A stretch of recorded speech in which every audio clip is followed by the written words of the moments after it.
welcome back to Football Talk Podcast. My name is Ozzie, with my co-host Sid. How's it going, Sid? I'm good, thank you. How are you? Yeah, not bad, man, not bad. Lots of games to cover today. Which game would you like to start with? I'm sure you'd like to have a little say on Liverpool losing against Man City. I can't hear you, mate. I can't hear you. Cool, great. Or do you want to speak about Man United winning? You can have your pick today. No, let's talk about Liverpool first, if that's okay. How do you feel about it?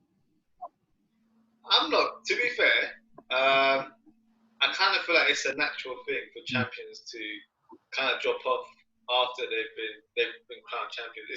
It's happened in history as well. So I think even Jamie Carragher mentioned it during the commentary that when Arsenal won the league a few years ago, I won't say a few years, a long time ago, they lost 4-0 to Liverpool next fixture. So I think it's one of those things where mentally you can prepare as much as you can, but it's just one of those ones where you're not really right there in terms of level playing football.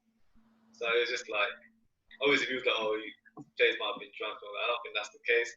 It's a mental thing really. So I wasn't expecting us to get thrashed 4-0, but I was expecting Man City to come sort of firing as soon as the whistle blew, because obviously they have a point to prove, to show the world that they are still rivals, and they've just not had one of the best seasons, which is why Liverpool won. So what do you think? What was your sort of assessment of the game? I think it was amazing. I think it was sensational. I'm not gonna lie. Listen, everyone can talk about, we slipped because we just won the league and all of that. But I actually think you just got moved to. No, but you think that was an actual Liverpool performance, the way we normally play? I don't think it was. No, I don't think it was, but I think it was thoroughly deserved by Man City, for sure. I think that we can argue that, people were on this high from winning the league and it wasn't there yet. But if I'm honest with you, I think you just didn't turn up. And so you think we didn't play properly? You didn't play, no. Nah, I disagree. Because if you look at before the first goal, it was equal. We had a couple of chances. Salah hit the post. If those goals had gone in, it would have been a different game. But I think once the first goal went, I know. But what I'm saying is, like, if the team's not really into it, more or less, they wouldn't be performing at that level in the beginning to get it. So it's not our heads were in it from the beginning. It was more or less where we started the game, tried to create a few chances. It didn't go for us. I think as soon as the first goal went, it was just the fashion of that goal as well. So I think in terms of the penalty, it was a penalty, but I just think it was clever play from Raheem Sterling. Where I'm not saying he died, I'm not accusing him of anything like that. What I'm saying is that it's a smart play from an attacker where they know they're going to get dragged a little bit or they're going to get tripped over. So he just knew when to kind of fall down. Not dive, but in a way to simulate and show to the referee that, this is against each other. So from there on, I think our confidence just went down. And to be fair, I'm not taking away from Man City. I think they were just more up for it. You can tell by the play, they were just like fired up. They were like first to all like the 50-50 balls. The passing had a bit more zip in comparison to ours. Literally, I think I'm not even making excuses that we lost 4-0. I just think we weren't at it. But I think it's more of a psychological thing in terms of the way we perform. It's just natural where we haven't won the league for such a long time, so we've reached our goal, and now it's like, what do you do now? Do you understand? So it's kind of that kind of mentality where subconsciously you don't feel like you're going to perform to your best standard. Because even the game against Aston Villa, we won the game, but it wasn't a great performance, if I'm honest with you. So what you're Sorry? saying that now that you've won, you can step off the gas. They're doing that. Step off the gas. If you look at Man City and that Villa game, it wasn't really. I'm sorry, but this, like you said, it wasn't Liverpool what you know. You see what I'm saying? So I don't think personally that's the mark of true champions. You should still be going full pelt until the season's done. And I agree because you haven't won it in a long time, and I'm not even like throwing shade. But I do think that Liverpool switched off. They are still on that high, but there should be enough to maybe lose the game against Man City, but not by 4-0. That was just, I mean, I don't know what happened there. And even the Villa game, that 2-0 to you guys is good, but you can see by the performance it wasn't there. But they weren't creating chances to beat us. It's more when sort of you evaluate your own performance. We won the game. We could have scored more goals.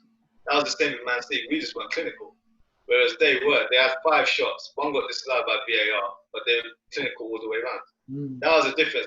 They were just better in terms of finishing. Yeah. In terms of play, we created as many chances as them. Possession-wise, they had a bit more possession than us, but at the end of the day, they were just more clinical. So, what do you for think? me, it's... Sorry? No, I was going to say, what do you think about Mr. Klopp? What, his interview? Yeah, I know you were going to. Rattles. I told you after the game. I knew he was I don't want to swear on that, but he wasn't happy basically. So, and that was a reaction I kind of expected. And the journalist was quite smart in terms of how he was asking those questions. He was trying to get a reaction from him, and it worked. So, you got more views on YouTube from that interview alone now. So, yeah, I think even the next day he said that, I was in a bad mood.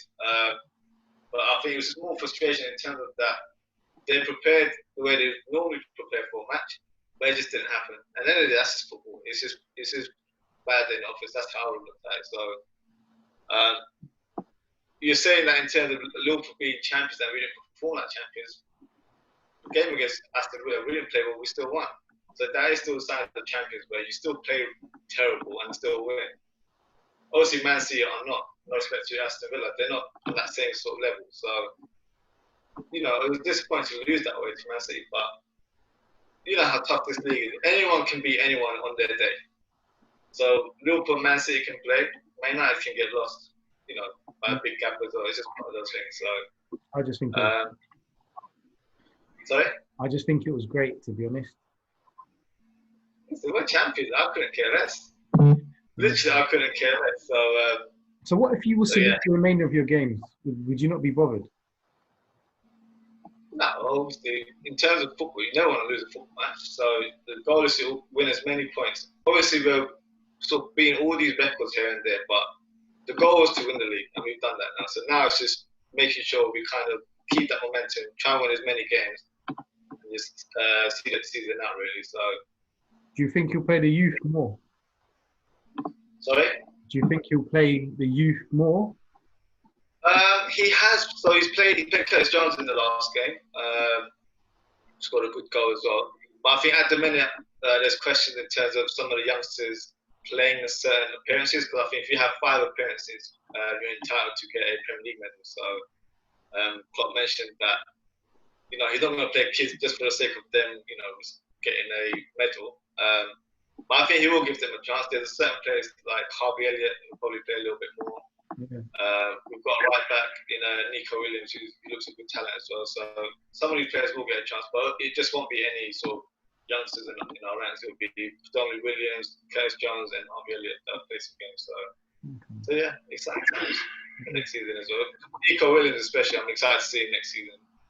Obviously we've got Trent in the starting lineup, but it would be a good kind of cover for him as well. So yeah, it'll be quite good. How old is he? He's 18, so he's just broken into the team. He's made quite a few appearances. Could have scored actually the other day as well. But yeah, he's a good prospect for the future, as well as Curtis Jones and Harvey Elliott, who both of them just signed new contracts as well, professional contracts with the club. So yeah, good times, man. Good times. Yeah. Now we can talk about your team. I thought you guys were playing Barcelona or something, the way you guys were, excited about beating Bournemouth. Bournemouth, who can't score goals, and you conceded 2 goals against Bournemouth. What's the problem, man? What's the problem? That nutmeg. What's the problem? That nutmeg. What's the problem? We still scored 5. No problem, but these things happen, These things happen, isn't it? Sorry? These things happen, my friend. You know, I mean, what are you highlighting Bournemouth for? They still lost. That's your opponent. I can't talk about Man United. I talk about both teams. No, it was a good game, and you've got to give credit where it's due. They're a failing side, but to be fair, you know, there was mistakes, and I don't even think that penalty should have stood, if I'm honest with you. You know, but it is what it is. But Which what's the Bournemouth one? okay. Oh, the one that that King started in. Yeah. You didn't think that was a penalty? What was it? Wasn't inside the box, was it? Oh, yeah, they got that lines and all that stuff, you know. Penalty was in there, so. My friend, you can even. I know it probably didn't seem like a pen, but you know how they measure it now? Where? I think his shoulder or his arse was in the penalty box. I don't know. So Anyway, let's not dwell on Bournemouth. Let's talk about United. Yeah, let's just talk about how amazing they're playing at the moment. Yeah, you can say it's Bournemouth, but these are the clubs that we weren't even drawing with last season. We were struggling with, and I think if you look at it, this is a good indicator for next season, because if we can have that confidence to beat the lower teams with this style of football, I'm not saying we're going to challenge for the league because we're still far off, dependent on players we sign, yeah. But second or third, for sure, we could get next season, because if we're consistent. second or third. Oh, behave! Come on, I'm confident. I'm confident we can get second or third. Don't. Why not? Why not? You're not overtaking. You're not overtaking Man City. Why not? We might even overtake you, because I can see Man City next season. Sorry? I said we might even overtake you, because I can see Man City winning the next season. Listen, Man City will not be the same team next year. I guarantee you. It'll be better. The loss of Silva is going to be key. I know they've got Foden in the team, and he's doing really well. And I think it's a good way that they've sort of embedded into the team. But you can't expect so much from the young players straight away. So, and Sane is a big loss, which we'll talk about later on. But yeah, I think they've got quite a bit to do in terms of recruitment. Centre back is key for them as well. I think that's probably why they've lost so many games. 9 games, I believe it is this season. So, sorry? We've got John Stones. What are you talking about? No, I'm joking. It's not enough. No. So, they need more. They need more bodies. So even for Man United, to be honest with you, I think the sort of factor that will determine your success next year will be your recruitment as well. How well you recruit for next season. Yeah, I'm confident. Yeah, I think in terms of your form, you've been in great form. I can't deny that. You've won 14 games in a row now, I think. So you're showing great form. I'm just pleased that you're playing Greenwood, to be honest with you. I think I mentioned it nearly every episode. I'm a big fan of his. So I hope you guys continue to play him. I even read the other day, Paul Scholes saying that it was a big mistake for Man United not to sign Haaland. But you've got Greenwood, similar age, same kind of style of striker. I think Greenwood could be, in terms of like that age group, they could be rivaling in years to come in terms of European football. Yeah. How much I rate Greenwood? Greenwood for me is definitely going to be like top, like one of these top strikers for the next 10 years. I would like to think that he's definitely surpassed Rashford. I mean, Rashford is good. Eat by far, my friends. Boy. Huh? The golden boy. Who's the golden boy?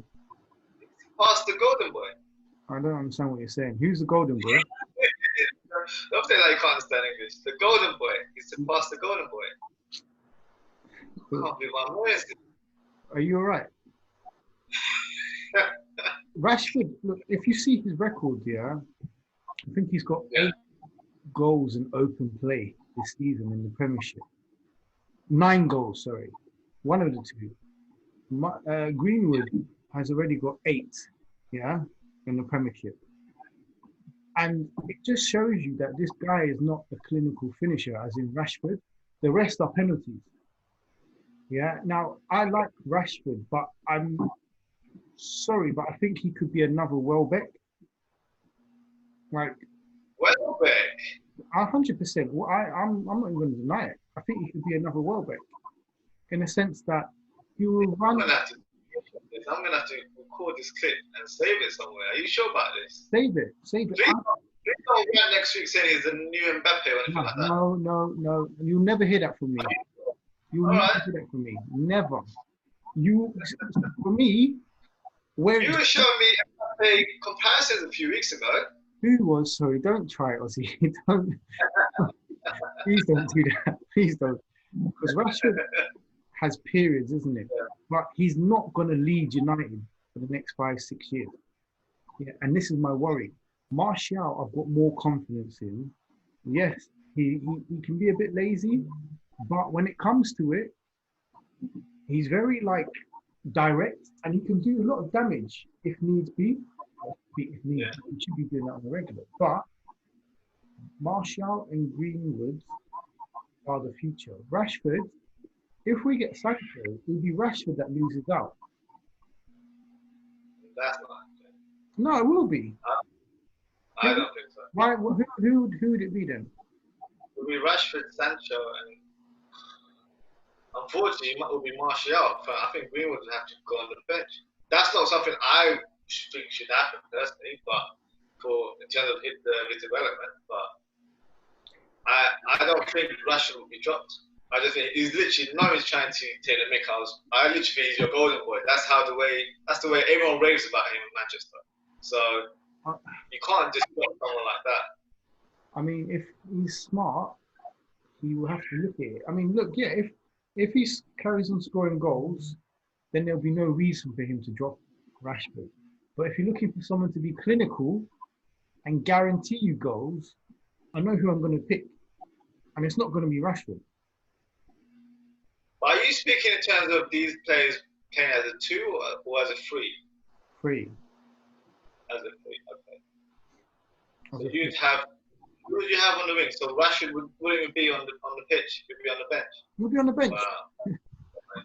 He'll be on the bench. He'll be a quick. Imagine him coming off the bench.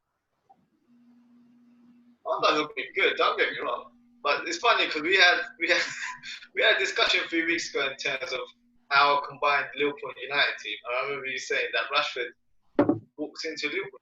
But I said to you, Rashford would be a great player for Liverpool. Obviously, that's not going to happen. But in hindsight, in terms of an impact player. But the thing is, I don't think your front 3 is to that same level, Liverpool. So no, it's better. I still feel like has a place in that team. Even if you were to get Sancho, you just have to look at the England setup as well. They always pick those 2 guys, always between one of the 2, I guess. You've got Sterling on the other wing, but that's an interesting thing, isn't it? I think if we get Sancho, it'd be a good situation for Solskjaer. Well, I don't think you're getting. You work to say you want more than 50 million. Wow. That's like you going to the shop saying that, I want this sweet 10p, take your leave and just walk off. Yeah, I mean, if we get him, but I'm not fretting if we don't because we can get someone cheaper. We can get Grealish as well. There's options. So let's see. But yeah, United carry on doing what they're doing. Like Matic, holding midfielder, sitting there deep, protecting the back. So you're happy with Matic? Because I remember you weren't too impressed with him about a few months ago. No, I wasn't. But he's just made a great sort of resurgence since the restart. I base it on what I see. If he's not performing, then I'll call him out. But I can't fault him over the last few weeks. He's held us together. Do you see what I'm saying? He's an unsung hero, and I think I don't agree with extension for 3 years, but at least 1 year with the option to extend and all of that. I mean, 3 years. Quite a lot. How did he? He's 28, did you say? 32. 32? 32.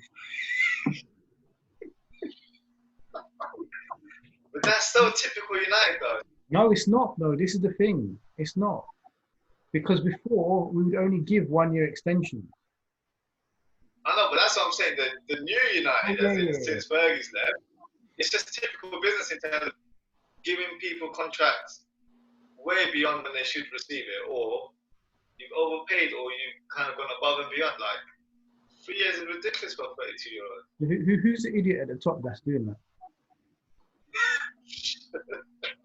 That's your boy. I don't know. That says it all.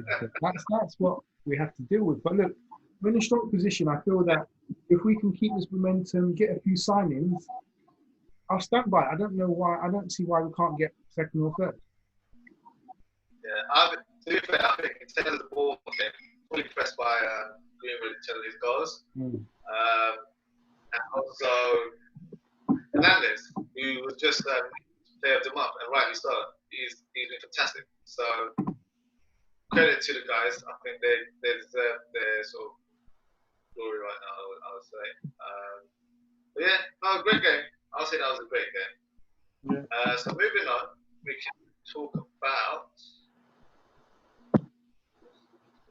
Danny Ings. So someone I wanted to highlight in terms of his form recently. So I think since the restart, he's scored 3 goals in 4 games. Yeah. And he's running for the golden boot. So I believe at this stage he's quite close. He's got 18 goals and he's third, I believe. And top scorer is Vardy at the moment, 21 goals.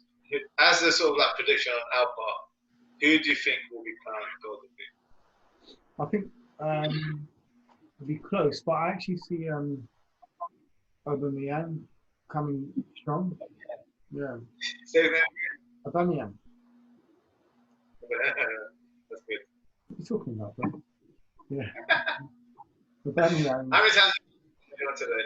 Huh? How many times did you practice that on today? Nah, slightly. I just heard you say it, so that's why I repeated it. I repeated it. Yeah, Aubameyang. Yeah. But I think he'll do it, to be fair. Then Vardy, then Ings. But that's not to say that Ings hasn't done well. I mean, Ings has just smashed it, isn't it? Like, since the restart, he's just been on a different... Not really from the restart. He's been showing glimpses all season.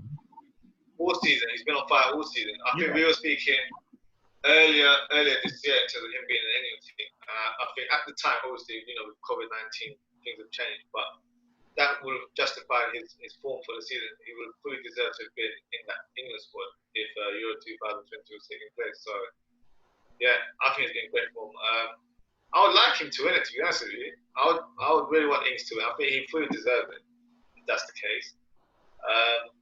But yeah, it's a tight one because Vardy's doing well, but for me, Leicester aren't really performing to their best right now. So it's a bit of a, I know they beat Crystal Palace 3-0, but they also think they dropped points as well, didn't they? So yeah, they lost 2-1.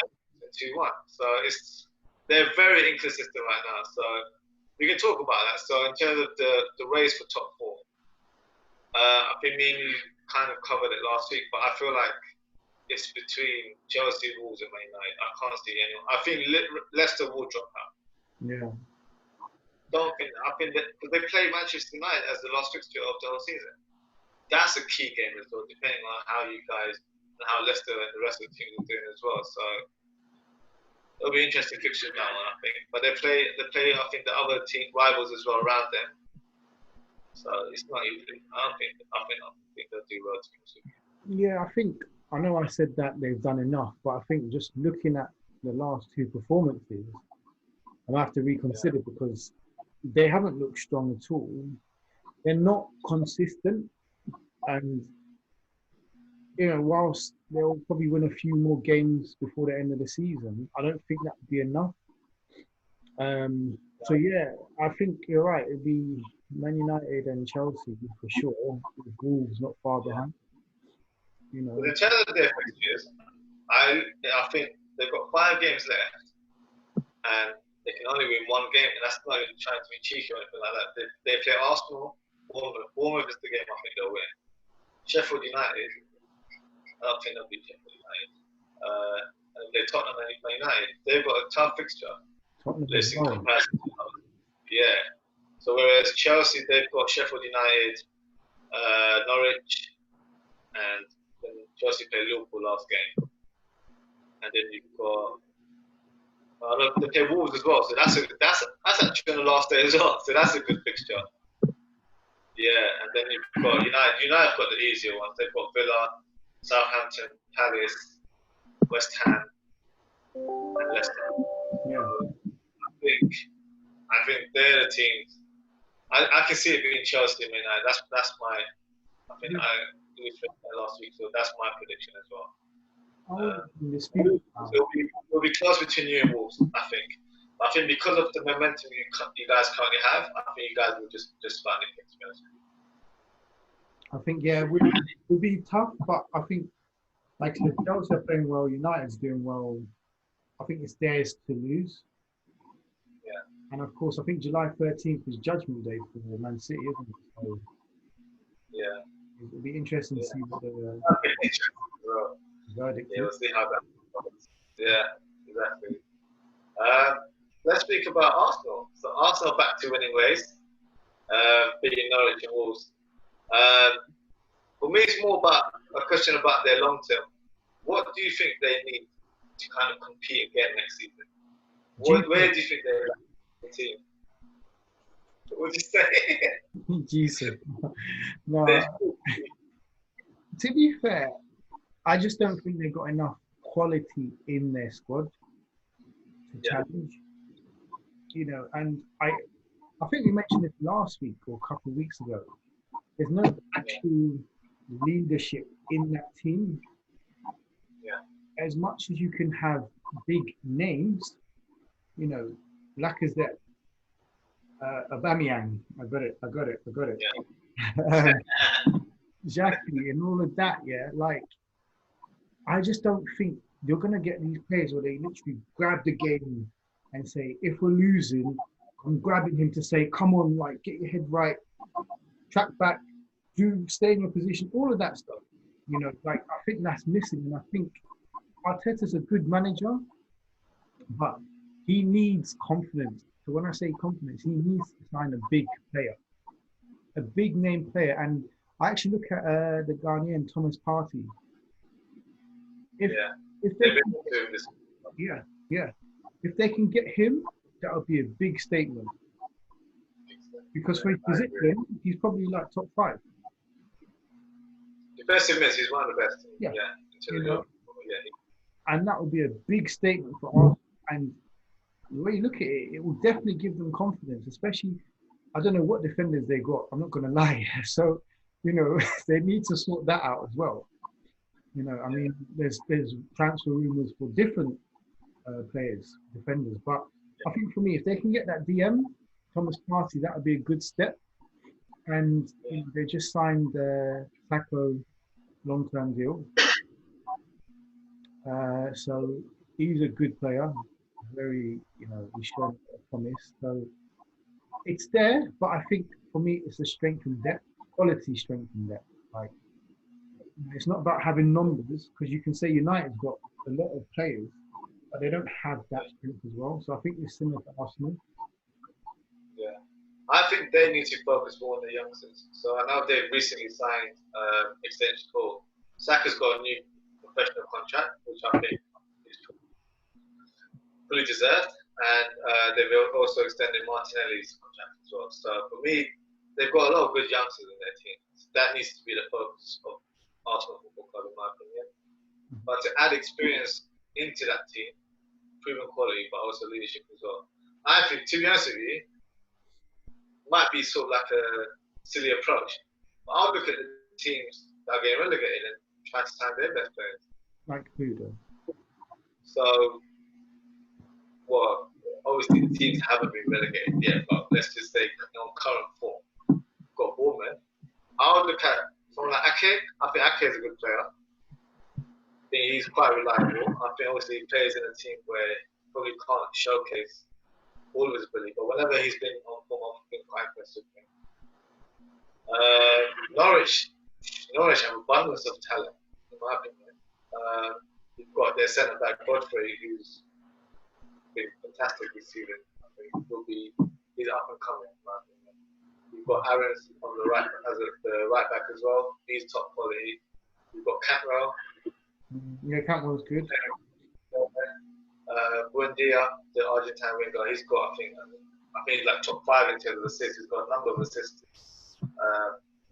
this season as well. He's got 7 assists. And their left back as well, Jamal Lewis, he's a good player as well. He's a good talent. Yeah, so they've got a number of young players that are literally there. Even their striker, they've got a young striker, Ndia. Yeah. He looks good as well. So, and you got Pukki. Obviously, Pukki kind of dropped off since the beginning of the season. But and then this team, I know with Liverpool done that. We signed Wijnaldum, who was a forward relegated team, and we got Robertson. Obviously, these players we scouted for a long time. But I feel like the key is to try and get English players as well. So I mentioned quite a number of English players there. You've got Godfrey and you've got Campbell as well, and Aaron's. Great English players there. So I would say that's the way to go, to be honest with you. So it's getting that English core. I think English form would be good. I would say Premiership proven players. I think that would be good. There's one player I think who I was about to speak about, but I'll mention it now, is the Newcastle winger. I think it'd be fantastic signing, say Maximan. Yeah. He would be amazing for them. He's very. He would literally get the fans. Yeah, like he would have a crowd now, but he would literally get fans off their seat. That's the type of player he is. And he will bring a little buzz around that club as well. So these are the kind of players I feel like they should look at where they're showing great form for their teams. The question is, can they make that big jump and do it I know they're not performing at this stage, but Arsenal's still a big club. So can they come and perform at a big club? But obviously with these youngsters, you have to give them a chance. So I feel like these are the kind of players they should be targeting, in my opinion. What would you say about the current players, though? So the troublesome players like Ozil, Lacazette. How do you approach them? Because they're not either being utilised or there's problems with their contracts and all of that. Like, there's a lot of dead wood, as people like to call it. So is that something that needs to be tackled, or? I think regarding Ozil, he's like Marmite, literally. It depends on the manager. So if the manager fancies him, he's in the team 100%. If the manager doesn't fancy him, he's not right. He's just one of those players where he plays better for a team that has a high possession rate. So a team that dominates play, they've got 78% possession. That's how you get the best out of Ozil. If you're a team that's struggling or you're out of form and you're chasing for the ball, he's not the player. I'm not saying he doesn't track back, but he doesn't have that intensity in his play. So that's something for Arteta to review. If he feels like he's not the player for the team, he needs to sell it, fortunately. I like Ozil, but I think he literally is mama. You either love him or you hate him. Lacazette, I think he's talented. I think he's, in terms of if you look at his stats in terms of goals in the last 3 years, it's probably not to the highest kind of caliber, or I think people expected more from him. But he's been in and out of the team. It's a difficult one. I think the key is to keep Aubameyang. They can't let him go. I think if they let Aubameyang go, that's literally taking 5 steps back. I genuinely believe that.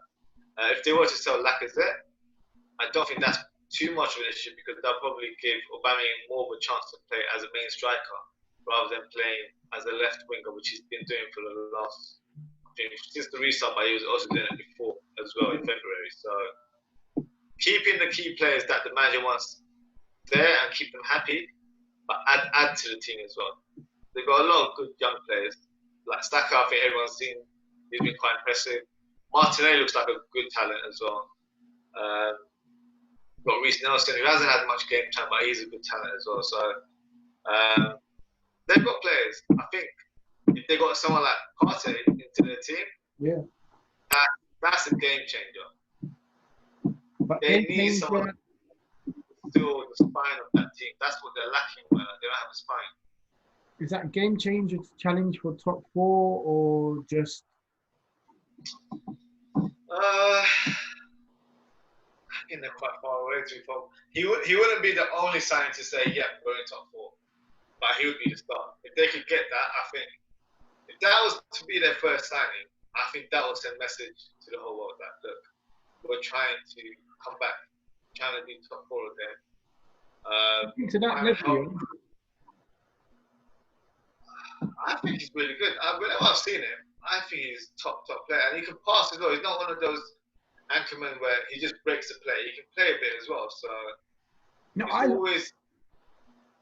I rate him, but it's just no. What I was asking is that do you think it would be a bold statement by Arsenal if they signed him? So would you think it was set? Okay, yeah. Yeah, I think it would because.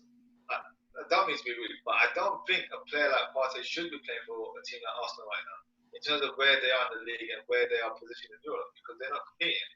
So if they were to sign him, that's a big statement. You know, you can't if you're not playing in the Champions League and you're in the Europa League every season. You know, if you're attracting players like that who could, I wouldn't say would walk into like the top teams in Europe, but he could. Yeah. If they were to sign him, you wouldn't say, "Oh, he's really up to that standard." He's really good. So I think that would be a big statement signing personally. But yeah, we can see how that goes. You know how the transfer rumor goes. It's like new rumors like every day. So yeah, that's true. Yeah, we'll see how that goes really. Okay. So we can talk about the transfers now actually. So Leroy Sane. So I think that's the only official kind of transfer that has taken place in the last week or so. Yeah. 50 million. That is peanuts. They're cheap. Considering you got Fred for 52, whatever it is. You got Fred for 52? Yeah, it's like 50, 52. This is ridiculous, isn't it? Wow. I even know that. I totally forgot about that. But what a signing.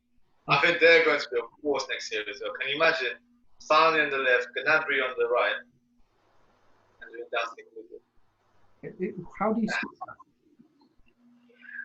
Obviously, the Bundesliga done. That's theirs next season again. Obviously. But I think when they actually lost to Liverpool, that kind of spurred them on because then they changed the manager as well. So the current manager was the assistant manager. And he was only caretaker for like a few games, but he's revolutionized that team. And they're playing like with such kind of similar to how I think Klopp plays in terms of the intensity that their goal is to press from the front and it reflects throughout the whole team. And you can see it's just a different team in general. So Man City,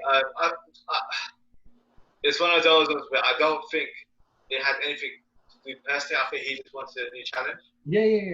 And obviously he wanted to go back to Germany. And there was only one club for him. It wasn't like, put me on the transfer list, I'm up for sale, anyone can bid for me. That was the only club he wanted to go. Yeah. He's going to smash it, though. Yeah. Obviously, he's been unlucky with injuries this year, but I think, yeah, he's going to be fantastic there. So who do you think, like if you were playing Football Manager right now, who would you sign as his replacement? Oh.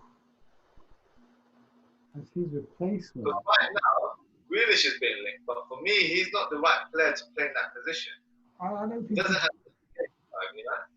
the He's more effective for me through the middle. Yeah. You're right. He can't do Sane's levels in terms of running down the wing. He can take on players, but not to the extent like Sane, because Sane's pace is just Sane will stretch teams with his pace differently. Whereas Grealish more tactical dribbles here and there, but it's not to that same kind of. They're different players in my opinion as well, if I'm honest. Yeah. It's a good question, you know. I don't know who Man City could get, to be fair. Like, I'll tell you what, right now, I've noticed recently as well, watching Man City, they've been playing Mahrez a lot on the left wing, which he doesn't normally play. He normally plays on the right. He's on the right, yeah. But even against Liverpool, he scored a goal, but he got ruled out for, I think, offside or something. But he still looks a threat, as in on the left. He might even look better on the left, naturally, the left foot. So they might have in-house replacement in Mahrez to play that position week in, week out. But it's a But question do you think of, enough quality? huh? Do you think he's enough? He has the right quality to start every game, or do you think they should probably go for someone above that level? No, but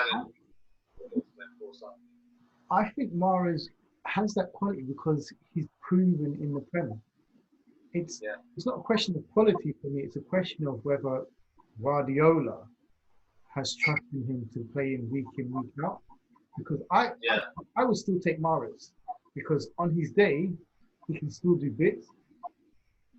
But I do think that, you know, knowing Guardiola, he'd want to make a statement signing.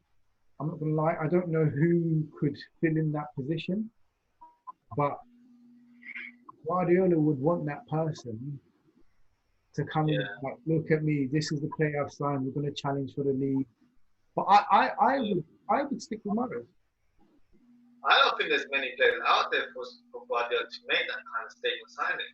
The only name that pops in my head that would make that statement signing is Neymar. But that's just impossible at this day and age in terms of the transfer market. Because I think in terms of the transfer fee, salary, obviously Man City are probably the only club in position to do that. But I'm not sure. But me personally, I kind of agree with you, to be honest with you. I'd probably keep Mahrez, but I'd sign another winger to kind of challenge for those positions as well. A player that I think would probably do well there is Leon Bailey from Leverkusen. Oh, yeah. He's a good talent. I don't think he's shown such great form recently, but he's got it. I think if he came to Premier League, you know, not that it's a big factor, but it's good message for him, Sterling as well. So coming into a new club, that'll help him in terms of settling in. But then when he'll come in, it might not. If you're a starter and a new signing, there's more pressure. Yeah. But if you're a player coming off the bench, he might not have that same pressure, so he might have time to kind of understand the way the team plays, how they function, and then if he blossoms, he has the opportunity to do that later in the season. So I don't know who they will sign. I think Mahrez, you know, I think he should be given a chance. I think he fully deserves it, but they will need to recruit another winger, in my opinion. 100%. So talking about Leon Bailey, actually, he's actually been linked to Manchester United. Is that someone you can see in the team? Is that someone you'd like to sign, or is that not really you need right now, do you think? Maybe because I think that would be like an alternative to our number one option. So alternative to Grealish or Sancho. But Grealish and Sancho, are you saying you're only going to sign one of them, or like if it was like, would you sign both? I don't think realistically we could sign both. Okay. It's dependent on the fees that we pay. Out of the two, if you had to choose Grealish or Sancho, who do you think your team needs right now? Who's the player that is the man right now that you need? I don't think people will agree, but I would say Grealish. Just based on current. Sancho is good, but again, would have to accommodate him. Would have to make sure he's number one. Just what I'm saying, we have to make sure, you know, he's in that starting every week, you know, and would have to like reshuffle to accommodate. But with Grealish, I think he's that type of player where he'll come in and he'll do a job whenever. You know, but he'd want to start the game as well. He'd want that same. But I think it will be on the basis where he would have to prove it. You see what I'm saying? Whilst he's good, he's definitely good. Don't get me wrong. But I think what's driving with Grealish is that he would want to play for United. He's got that, I want to move to a club like that, you know, show my worth. You know, because it doesn't happen just because you buy a player doesn't mean they're guaranteed to start. You know, and I think with Grealish, he's the type of player that I want in terms of hunger, appetite. He will literally take the game by the scruff of its neck and be like, "Rah, I'm ready, isn't it?" You know, and that for me is what I want. I think we need that type of player. But yeah, so for me, I'll take Grealish. Because I think so. Based on the players I just mentioned, I think Sancho walks into your team 100%. Walks into that team. But the thing is, you've got attackers that kind of are doing well. So I'd go for Grealish. I feel like you need a number 10 right now. You know, But then it's a tricky one, because you've got Fernandes and Pogba that are doing great in terms of that partnership right now. But this is what I'm saying. But my point is that, say Fernandes is injured, we don't have someone reliable. I'm not bringing on Lingard. Mata might go. Stop it. Lingard. Stop it. Stop it. Stop it. Stop it. Stop it. Stop it. It's not. It's not worth it, my friend. But we need that quality, and that's why I'm saying I think Grealish can offer us more. And I think the Norwich game, FA Cup, we struggled a lot to beat Norwich because we played like our semi-second team. We need to have that quality on the bench. So if we are playing a second team, we can be fairly confident. I don't get that when you see Lingard, Meta. I don't think he'll settle for that, to be honest, because I don't think Grealish will have, only one offer on the table. He'll have a number of suitors wanting to sign him next year, and they'll probably guarantee game time as well. So he's probably looking at Manchester United thinking, Fernandes and Pogba are doing like fantastically well right now. So it's a place for me to go. So I think for him it's a tricky one to be fair, because I think Man City, he's not the right player to replace Sane, but he'll do amazing in that team. But then you might slow down the development for Foden if you're in that. Because I think the way Foden played against Liverpool as well, I think he's ready. I said it last episode, I feel like he might need a few more games, so he's not quite there. Yeah. But I think any time I've seen him play, he's just, even if he starts or he comes from the bench, he's there. So I think he's got the right mentality. So I feel like if Pep trusted him enough, he should be a starter next season as well. Yeah. So yeah, it's interesting. It's debatable, I think, about Grealish. I think I like him as a player, but does he fit Man United? Does he fit Man City? It's interesting. I think wherever he goes, he'll think about it, and it'll be the right choice for him. And I think he'll be a great addition to any team. I agree. So there's other rumors coming up right now as well, which I don't personally believe, but we might as well talk about, is Thiago Alcantara to LFC. Why do you think it's not happening? What's he going to do? Sit on your bench? Nah, he won't be on the bench. He'll be a starter. Replacing who? Why not? Are you sure? Yeah. For sure, yeah? I think he's that level. Me personally, I know it's not happening because we've got too many names and we've got too many players for that midfield position. Yeah. But the thing is, if we were to sign that player, that's the kind of player we kind of lack in terms of having a player who can play as a deep line playmaker. We don't really have that. Like, we've got Wijnaldum, who I really like, works hard for the team. Henderson's the same. Fabinho, for me, is one of the best DMs in Europe. You've got Milner, Mr. Reliable, who'll get the job done all the time. And you've got Keita, who's showing form now. I think for him, it's just been a case of a lot of injuries, and it's sort of like, not ruined, but it's kind of slowed down his development within the team. So, we've got Oxlade-Chamberlain who plays centre mid as well. So there's a lot of numbers there, which is why I believe it won't happen. I don't think that's a position, that's a priority position at this stage. And I think with everything happening in the world right now, you wouldn't want to just spend money on players just on the basis because they're top players. But listen, next week, if we sign him, I'm going to have a different tone of voice. Because for me, I rate him, and I think I've probably spoken to you about him for a long time. From his Barca youth days, I used to tell you about this guy, Thiago. Watch out for this guy. And I think he's been an amazing player. But I think for Barca, he had a bit too much pressure to replace Xavi at the time. And he just didn't really get the chance to really do so. I think the fee is quite low because he's only got 1 year left. I think it's reported to be 30 million. I don't think there's any sort of, it's peanuts, yeah. So if this actually true, and Klopp had mentioned numerous times in the past that he's an amazing player, like he said that in public. So I don't think it's going to happen personally, but if it does, I'm jumping for joy. I'm not going anything like that. So, if it does, It just takes you to another level. Yeah. He's that sort of player where literally he can just do a killer pass and he'll kill like 7 players around him. Like he's that type of player. It was one pass he can just open up the team. So yeah, let's see how that goes. I think it's quite early to kind of predict how these rumours pan out. But yeah, another one that keeps coming up is Havertz. So he's actually told by his club that he can leave, but if the conditions are met, I think that's in terms of the actual transfer fee or the terms of the condition of the deal that they want to take on, basically. So just a quick one. Which club do you think would suit a player like Havertz in the Premier League?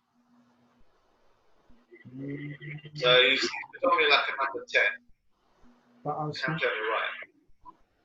Maybe a Chelsea, but again, it's overcrowded in Man United. He definitely won't go to Arsenal. He won't fit into Liverpool. Again, he won't fit into Man City. I think Chelsea will be the only viable option for him. Yeah, I think so. I think he'll do well, and there will be, of course, Pulisic,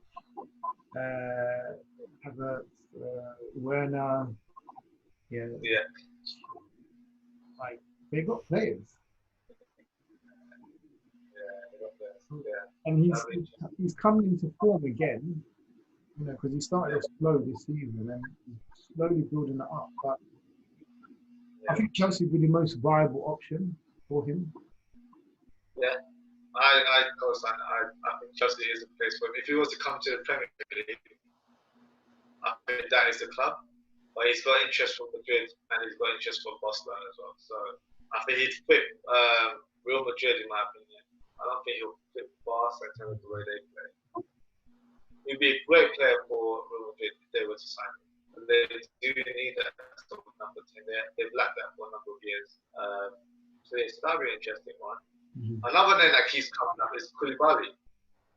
Apparently he's made available, I think, because they've signed a player from Lille, Oshimen, I think, Nigerian striker.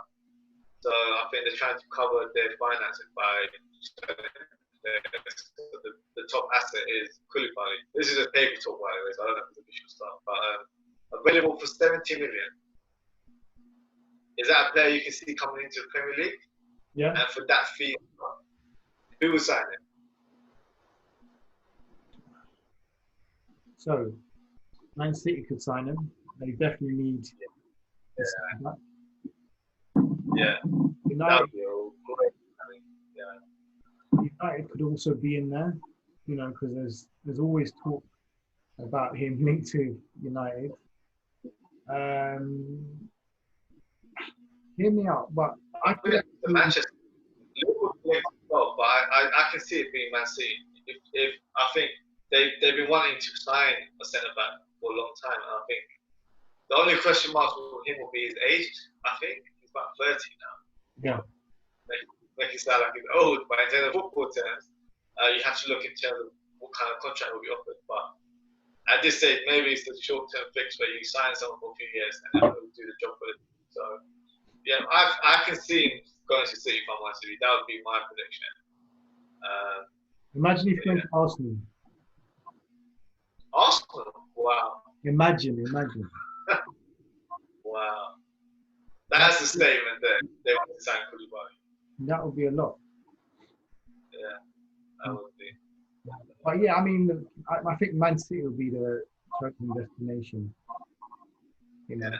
I think United's got too many. We need to get rid of 3 at least before we can consider him. Well, yeah, who do you get rid of? Huh? You need to bring back Smalling. Yeah, I mean, in an ideal sense, yeah. But we need to get rid of Jones, Rojo. I can't get rid of Jones. Come on. Behave. Stop it. Jones. Rojo's still there. What you sold him? No, he's out on loan, isn't it? Oh, where is he? I think in Argentina. Oh, okay, fine. Okay. Yeah, so he's there. But if we can get rid of 3, that would be good. But yeah, let's see. There's options, isn't see how it goes. But that's our roundup for today, to our episode. We'll be reviewing Game Week 34 next week, and plus, I'm sure we'll have more rumours to talk about. So thanks for listening, guys. Please make sure to comment, like, and subscribe, and follow us on Football Talk Podcast on Instagram. Thanks for listening, and we'll see you soon.